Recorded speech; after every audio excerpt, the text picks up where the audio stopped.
pledge allegiance to the flag of the United States of America, to the republic for which it stands, one nation, under God, indivisible, with liberty and justice for all.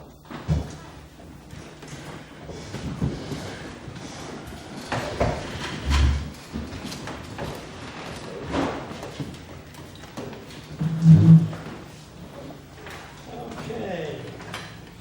And it's got the, you're on to the office. Now it's folder.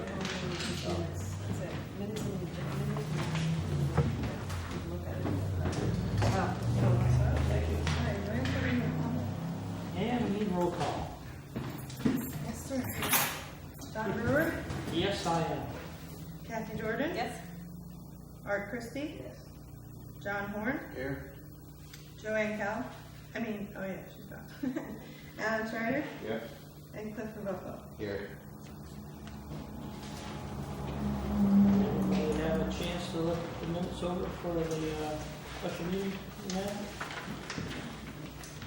Any corrections?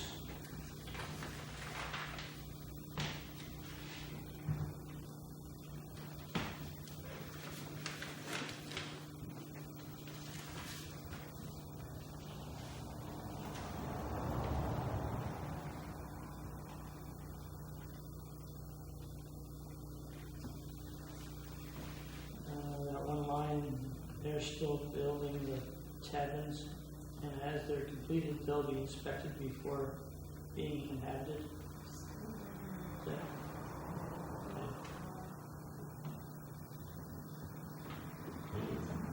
Yeah.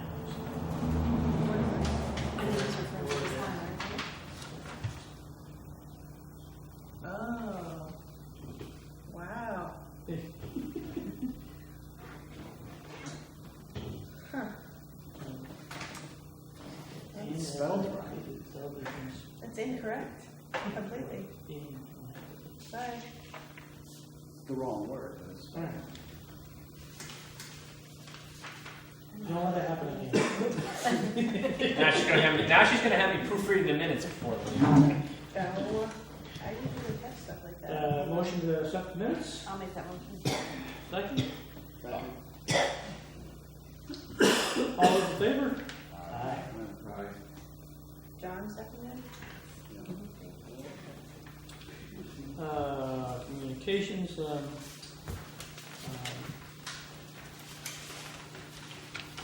county rep called me earlier. He's not gonna make it to the meeting, but he said the county didn't have any problems at all with any of the things that came before them, Shandaken, the glamping, the Zerinsky. There was no, Whatever happened with that? it's before the zoning board. Public hearing next week. We'll be addressing that. We resubmitted everything as per the attorney's request for Crossroads. It has to go in by next Friday. And the judge is going to review everything again. So their attempt to dismiss, Crossroads filed attempt to dismiss that it was unwarranted, and the judge read it and said, no, I think I should review this. So we had to go through all of it again, make sure we had all the information. They supplied their information, and supplied our information, attorney checked everything over, fine, sent it all over. So the rumor that the judge ruled against it, that's not true. It's just, he's just going to rather rebut the hearing. He didn't rule against Crossroads. What it basically was, Crossroads was submitting that this is an unwarranted action by Catskill Heritage. And the judge said, no, it looks like it might have some warrant, I need to review it. So we went all the way back to your interpretation, your request for interpretation. That's how far back we went. And then documentation we could get throughout. Still alive? Yep, you were still signing off on stuff. So just, Now you just helped in my lap. so if anybody hears any crazy rumors, you'll know that. Yeah. Any other communications? Cheese and invoices, are they getting to where they're supposed to go? Yeah, I just did it last week. Okay. Yeah, they now send it to me. New business or old business? Yeah. Anybody have any comments, anything must be for us? I have a question for Warren. Who? Warren. Warren? What, I see people now who are putting rocks in what I think is the right of way, which I think is kind of petty, but I don't know if it's illegal or. Are they stones, rocks, or boulders? It shouldn't be there. It's meant to keep people from, like in front of the post office in Georgia. Front of the post office in Chichester. Okay, that's a county road. So I actually have a phone call into the county because I need some right-of-way information on their roads as far as what they are and what we're allowed. I already know state rulings. State's very easy. I can email Mr. Corrigan, and he usually responds within a couple hours because the right-of-way on Route 28 changes. But county, I'm having a harder time getting a hold of somebody to tell me what the right-of-ways are on 214, 49, Plank Road, any development along there. I need to know what they can and cannot do. So I'll make a note. Isn't it a standard X feet though? No? With state, it is, like the right-of-way on 28 varies from 35 feet to 120 feet. So it is, I have to reference the exact lot and then they tell me. I don't know if county has a standard. We do have some standard with certain roads, 24.75 feet from the center line for like most of the town roads. But then I found out unless it's a deeded right away, and then we get into all that. Like I check with Eric on the town roads in development. But I wonder why the post office is putting it. Unless they've had people parking. No, That's you very don't tight. really want people parking. That wasn't very tight. That's one of the tightest post offices in the town as far as parking. They're all pretty close to the road. Yeah. I don't know, I just think it's kind of petty. As if it's gonna be a big crowd. And they put the rocks right to make sure you can't park. Okay. Well, anyway, it's good for those. They come.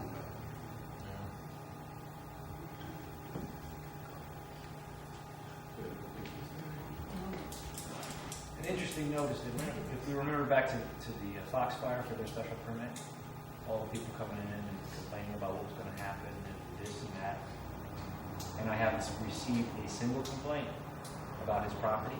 He now has a large tent. He's conducting 75 people at a time for weddings and all.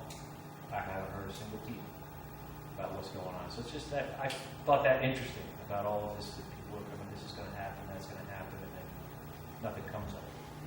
I think it's just beginning fear. Hmm? It's beginning fear. It's education. I tell everybody that comes in, we need to educate them on what's going to happen and what they're presenting and how we're going to control it. So, Now, Foxfire is the guy on Andrews Lane. in the end of Andrews Lane, yeah, I lose track of this. he's getting ready to open his restaurant, or so he thinks. As far as you're concerned, is he close to doing it? I mean, Yeah, I was in there today because we're having some discrepancies with myself, DEP, the health department, as to what the capacity would be. I can come up with one capacity for the size and the parking, but then DEP has another capacity because of the septic, and then the health department has another capacity because of the water. are they less than yours? Oh, yes. Yeah, that's. So I need to coordinate with them, and the way I can help him out with that is if I placard the building as this is what your restaurant's allowed to have, then that should help to appease the health department, saying, okay, well, the town says you can't have more than this. But she's, the representative from the health department says the same thing. I can tell him whatever I want, he'll agree to it. How do I enforce it? We're not driving around on the weekend to see what's going on. You know? No, that's why I had you for. You live up here. I tell everybody I have spies. Usually the health department and,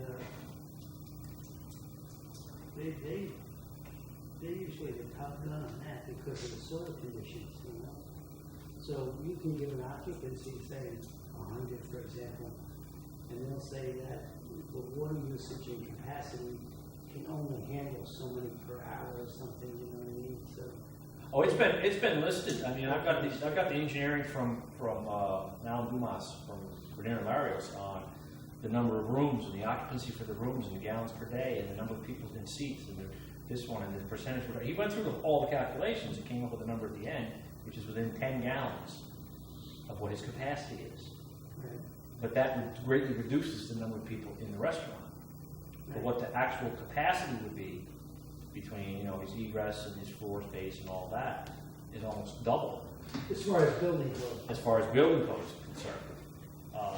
And then we got into, well, now he holds these functions outside. That's an additional 75 people. Now, is that 75 in addition to the restaurant being full and the hotel's full to go? At which point he's 1,000 gallons over. So he needs to address, well, he's going to close the restaurant, or he's going to bring in temporary facilities. So it's a watch this space. But they'll come out and tell him what he can and cannot do, and then he'll share. Okay, I won't. And then he's at the end of the street and goes out when he has a function. The health department is stretched as it is. Is that septic or water? No, that was septic, and he paid a lot. I think he said almost $50,000 for a new system. But they didn't design the system for what he ultimately wanted to do. That also happens with a lot of existing restaurants. They get their permit for the Board of Health, so many gallons and whatever, and then all of a sudden they have outside seating, And in the summertime, the outside seating can be twice as much as the inside seating. I mean, they're right now at the Where are you diner. talking about? What? What are you talking about? Foxfire, Where? on the end of Andrews Lane. Andrews Lane? Foxfire Okay, Mountain. good. I was down talking to Michael at the diner. And he's now added 60 outdoor seats. But they're not technically doing serving out there yet. He has to do a 6-month water run to see if his system. And what is that Airstream going to be for? That's going to be his, how did he put it? They're going to prep the food inside and bring it outside and then sell it out of there. They took what the outside of the Airstream is, does not do justice to what the inside is. There's a brand new kitchen in there. State of the art, all the equipment, everything that needs to be in there, coolers and the whole 9 yards. I mean, it's all stainless and everything. He paid a fortune, I have no idea, but, so he's going to have, because he gets a lot of people that come there. I mean, we were talking about it the other day. People can remember back when you drive by, there's 2 cars. Yeah. He's practically Now at they're 200. capacity 200 cars. all the time. Yeah, it's unbelievable. I mean, he's got people staying, they come there and they don't want to wait 45 minutes for a table. So maybe they'll just grab something outside, and either sit down or leave. So he's trying to expand. He's like, I may come back in a couple months and tell you I was completely out of my mind, but we'll see. In the summer he expanded his hours. He's open 7 days a week. Yeah, plus the bar. Plus the bar, but he won't do, he's not getting into dinner yet. He's still cutting that off. But he gets towards the end there, 4 or 5 o'clock, and he's got people standing lining up out the door. And when I was there, he was at capacity. So he's turning around a lot. Oh, it's a marvelous business. So that was another thing. He's got to monitor his water consumption, meter his water consumption for the next 6 months. I counted 11 different states. In the Western States of California. Really? 11 different states. Because Shelley from the health department contacted me, how many picnic tables is he putting in? I said, well, I'll tell you how many he's designed it for, and I have to look at parking. I said, as far as the sewer and the water and everything, that's you guys. So, you want to know anything? It's got to be pretty tight on parking, too, I think. He's got the whole back. Yeah, the back is pretty large. It's- Yeah. I've been there, and that whole back is Yeah, 3 deep. One in the middle, one against the restaurant, and one against the backwoods. Just barely enough room to And the 2 in the front, And 2 in the I've front. never seen anybody parking on the road. No, So I've never- he's keeping them off the road, and he knows. I mean, he tries. He's got questions, whatever, he calls us first. He's doing a good job there. He is. And we have 3 topics to go over. That's, they come up with some regulations for B&Bs, Airbnbs to have put into our town code and, put it before the town board for a recommendation. As a recommendation. So, anybody want to work on that? I have a comment about that, actually. I was thinking about that. I think we have enough in our codes that we don't need new codes, new things. The people complain about noise. We have noise. The noise is only for commercial. I have it pinpointed in here because it's been. But if someone's renting it out, that's commercial. Non-residential, non-agricultural. Could you read that to me? No non-residential or non-agricultural use shall be permitted that does not conform to the following standards of use, occupancy, and operation in addition to all relevant provisions of other local, state, federal laws, rules, and regulations. Noise, and then you get the atmosphere, glare, heat, page 11655. Because we used to have a meter, and the police used to go out and find out and actually issue a citation. Yeah, they can't do that anymore unless they're certified. We found that out. That's not. I have a meter on my phone, so I can go out and tell you if you. What was it, 116? They cost a lot of money, those meters. Yeah, they do. And they have to be calibrated. It's like using a speed gun. That's why I didn't think we had it in the, Well, here's the thing, if we're not going to enforce these things, what's the sense of making new regulations? All right. If you can't measure the noise, the police can't do that. What does it matter whether it's an Airbnb or your next door neighbor? It's not always the noise. Well, what More of the complaints I get, the single biggest complaint I get is the trash. is what? It's the trash. Well, we have trash rules. I mean, you can't put trash on the road. You get a ticket. Yeah, Who's like, going to enforce that? who? Yeah. Who do you think? Well, that's the whole point. Why are we making new rules when we have all these rules that are in place? People take care of their properties. They don't dump trash on the public roads. That's part of it. The other part of it is the safety issue. Okay? We don't know that as they're renting these units, are these units safe to rent? They've switched from being, all the exceptions that come through for 1 and 2 family dwellings. In all the code books, it'll state the code and it'll say exception is owner-occupied houses. But as soon as you get out of that owner-occupied house, then now you fall into a different set of building codes. And there are more regulations that go with it. So how do you enforce that? Because a lot of people, they're buying the house, they don't even live here. Some of them haven't even set foot in the house. They bought the house, they've had the work done, and now they're renting it. So what we're looking is, if we create these regulations, we have a way to have someone to hold accountable. And they know what the rules are. I mean, I understand. In the interim, this is what I'm going to do. I am going to start citing people for trash. And I am going to start, but I can already see that somebody eventually is going to push back. I'm going to send them a citation because their trash from their property got strewn all over the place. And they're going to come back and say it wasn't me. So I'm writing the violation to the person who owns the property who didn't actually put the trash out. That's like issuing a ticket to an automobile for speeding. You issue it to the guy who owns it, but he wasn't driving. Well, I would say it's like issuing when you have cameras for red lights.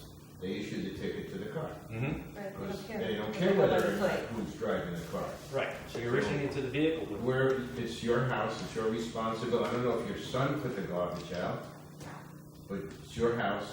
You're responsible for the garbage. And if your garbage is on the neighbor's property, then you're going to get a ticket. I don't care who put it there.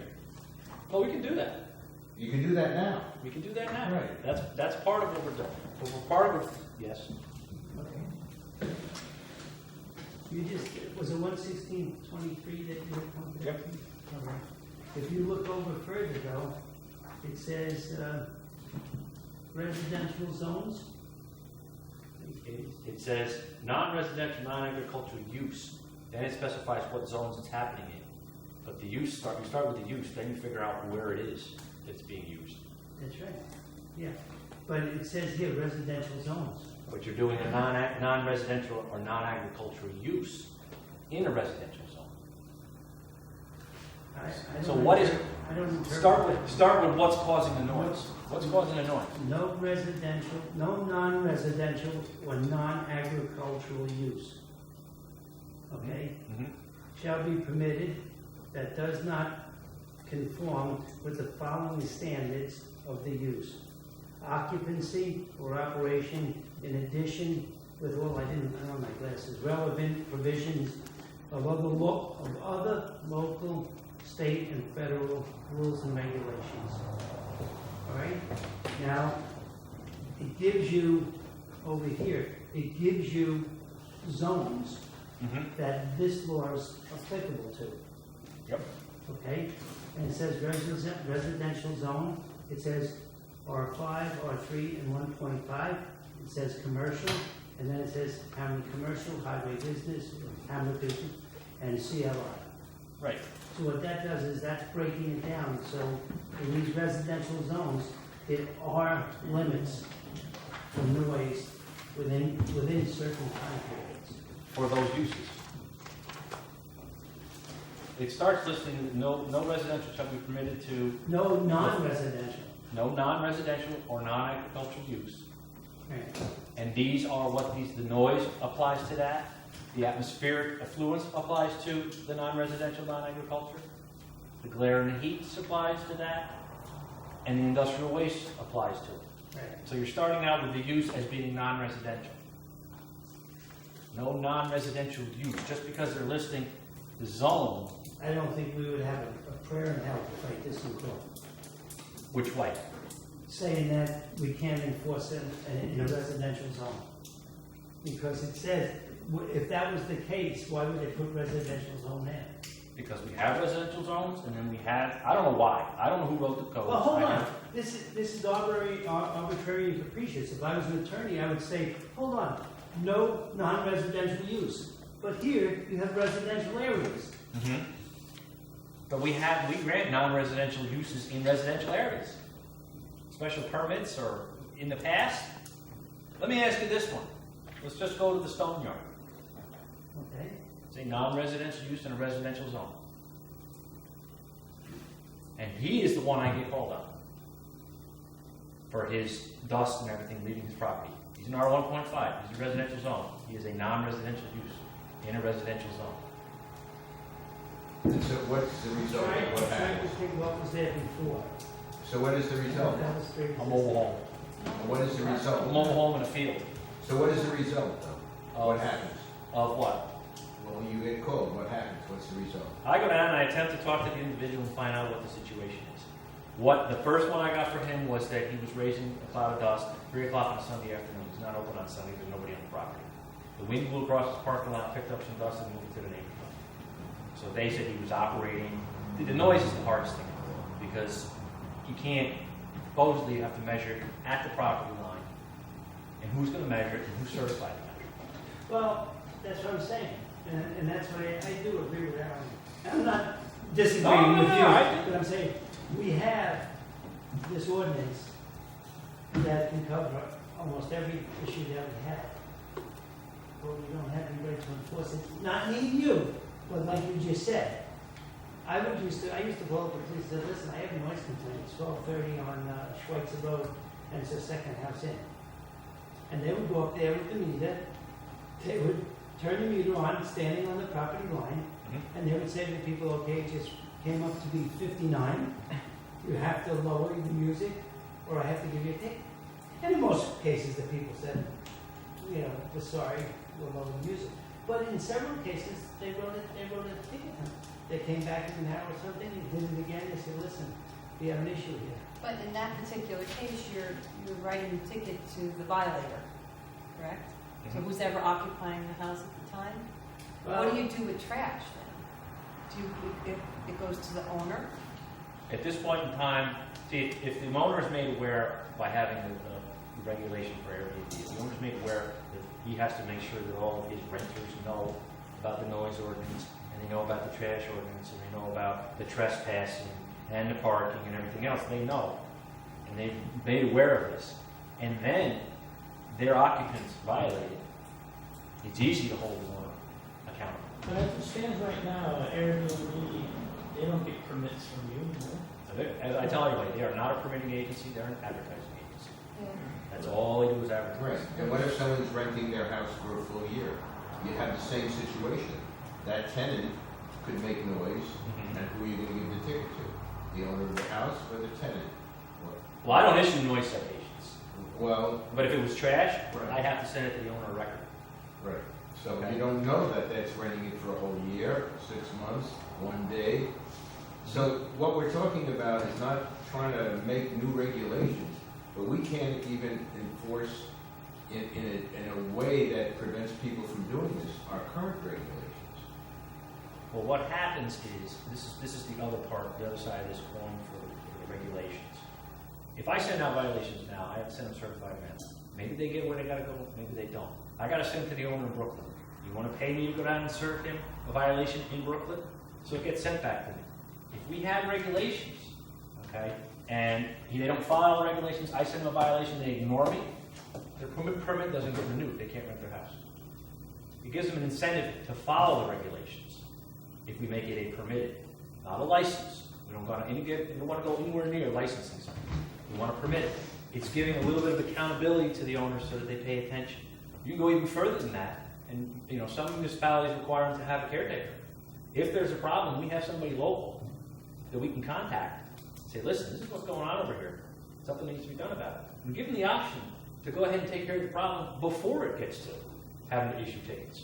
Well, isn't it true, a lot of the places that they do, like, let's say on the shorelines, aren't there agencies that do just that? Oh, yeah. I mean, that's all they do. Absolutely. And they follow up and inspect, or even greet the guests and go through the rules and regulations. That's So keys and all. if we had to establish some type of permit process, who would handle that? Your office? As far as who issues the permits? Yes. You would have to go through. Because there's going to, I don't have enough to do. I'm looking for more. Warren, my daughter rented a house in Massachusetts on Airbnb, and she sent me a lease, I don't know if I still have it. It says right in the lease, any violation that occurs on that property during the time of her possession, she's responsible for. Yeah, but that's only between The the owner and her. That's correct. They're gonna issue the violation to the owner, and the owner is then gonna charge your credit card that they already have online. It's easy to get the money from you.